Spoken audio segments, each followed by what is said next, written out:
Today, we're going to crack a code. Seriously, it's a hidden pattern that's behind almost every piece of structured writing you've ever laid eyes on, whether it's a research paper or a business proposal. And once you see this blueprint, you are never going to unsee it. You know that feeling, right? You're staring at this dense page of text, feeling totally overwhelmed. The sentences are a mile long, the words are super technical, and you're just thinking, where is this even going? It's so frustrating. But what if I told you there's a key to all of it? A kind of secret code that writers use, a lot of times without even realizing it, to build their arguments. It's a structure that, once you learn how to spot it, makes even the scariest documents start to make perfect sense. So that key, it has a name. It's called a rhetorical move. This is the core idea in a field of study called genre analysis. And honestly, it's a total game changer for how we all read and write. Okay, so what in the world is a move? Well, the official definition is actually pretty simple but really powerful. A move isn't about how long it is. It could be just a part of a sentence, a whole sentence, or even a full paragraph. It's all about its job, its function. What is it doing in the text? Think about it like this. If a text is a building, the moves are like the different building blocks. You've got the blocks for laying the foundation, that's like establishing a problem. You've got your main support beams, that's presenting a result. And then you've got the roof, drawing a conclusion. Every piece has a specific role to play in the whole thing. And figuring out what these moves are isn't just some random guessing game. Nope. Researchers and analysts have these really solid methods to find and map out these structures. It's kind of like being a detective, but for texts. Yeah, this isn't about your personal opinion of a text. It's a systematic, evidence-based way to figure out why texts are put together the way they are. Analysts are looking for real patterns in the language, they're looking for shifts in the topic, things that show up again and again across tons of documents of the same type. For example, one of the big ones is the Biber-Conner-Upton approach, or BCU for short. Now look, you don't have to memorize these 7 steps. The main takeaway here is just that researchers use these repeatable, structured methods to crack the code. It's a science. All right, enough with the theory. Let's see how this actually works. We're going to go out into the wild and see what this kind of analysis uncovers in a couple of real-world examples. So, you might think a creative field like literary research would have articles that are structured in all kinds of different ways, but check out this pattern from their abstracts.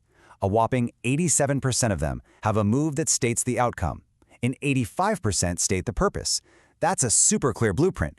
Even in the humanities, there's this predictable structure going on.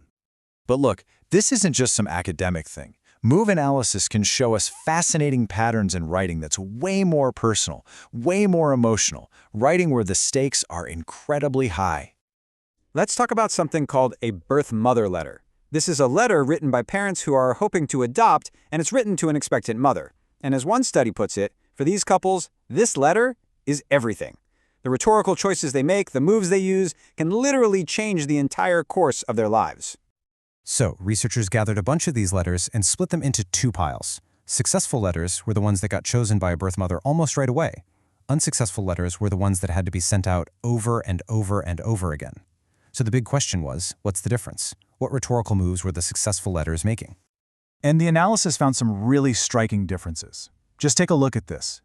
In the successful letters, when the couple was describing themselves, they used phrases like our child or our baby, an average of 5.2 times. But in the unsuccessful letters, just 3 times. It's a tiny linguistic choice, but it reflects this powerful rhetorical strategy. It helps the birth mother picture her child as already being a part of their family. And that wasn't the only thing.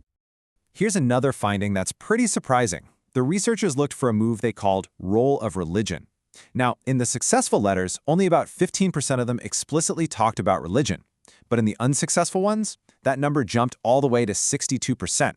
It just suggests that for this very specific audience and purpose, that particular move, even if it was well-intentioned, just wasn't very effective. So, why does any of this matter to you? Because understanding moves isn't just for linguists, right? It's a practical skill. It's like you're getting a new superpower for both reading and writing. When you're a reader, you're not lost anymore. You can actually see the author's game plan. You can anticipate what they're going to do next, and you can get through those complex texts with way more confidence. And when you're the writer, you're the one in control. You can pick and choose your moves. You can structure your ideas to have the biggest impact, and you can build a much stronger, more convincing argument. Whether you're just writing an email, a big report, or, something that could change your life.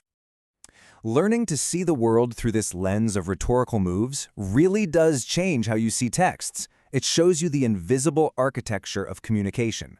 So the next time you read anything, an article, an email, a billboard, ask yourself, what job is this sentence trying to do? What move is the author making right now? Now that you know the code, what are you going to find?